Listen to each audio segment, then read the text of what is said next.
Ujambo? Shikamoo. Marahaba za siku. Nzuri. Yaani hivi ndio nilikuwa nakuja kwako. Kuna jambo moja nimesikia mama. Mabagu tulimeniuma. Njoo tuongelee kwa hapo pembeni. Hapo wasije kasikia watu. Sasa. Wewe nimesikia umetoa mimba ya Mwaipute kwani? Ile kijiji. Mambo unajua hii dunia haina siri. Na hili swali lilikuwa liko wapi? Umetoa mimba ya Mwaipute kwa nini? Unajuaje kwa katoto labda kangezaliwa kangekuwa amesema Beto kangezaliwa na wachezaji wa Yanga kama huyu wa Suzuki.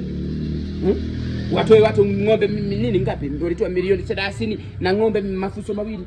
Kwanza hapa nashangaa. Unashangaa? Alipotoa huo mbea ni nani? Mama Edwin ashindwa kuniambia mimi Mama Edwin.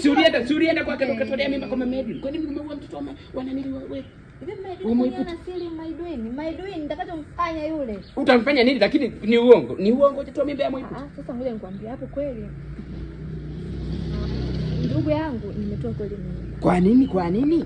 Mwaipute sasa mimi niko na wasiwasi. Unajua Mwaipute ananihudumia sana. Sasa ndio. Yale matoto mengine ya Mwaipute yanafanana copyright. Sasa naongezana nako angepata mdogo wao. Sio mlikao sio mimba yako. Wa nani?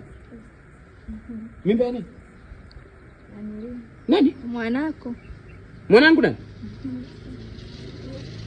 Ulitembea na bahari? Ha. Wewe ulitembea na bahari? Yaani mimi najua ni mimba ya Mwaipute kumbe ulitembea na bahari. Nisiongea sana nini wakati umemchezea mtoto wangu. Toka huko unataka kuniharibia mtoto. Wewe tena ukome nije nikuone tena nyumbani. Toka hapa, toka pepo shetani. Njoo sasa nikwambie. Yaani ukatembea na mtoto wangu kaniharibia mtoto. Unamtania nani? Unamtania nani? Nakutania na wewe mama. Kwani ulitembea na mtoto wangu? Ila kweli mimi siku ile alikuwa tu ameniita ghetto. Tena nitakuja nikupige tena ukome. Nikuone tena na mtoto wangu. Nakwambia nitakufunga bila gereza. Ile wenye mbala wanyafu.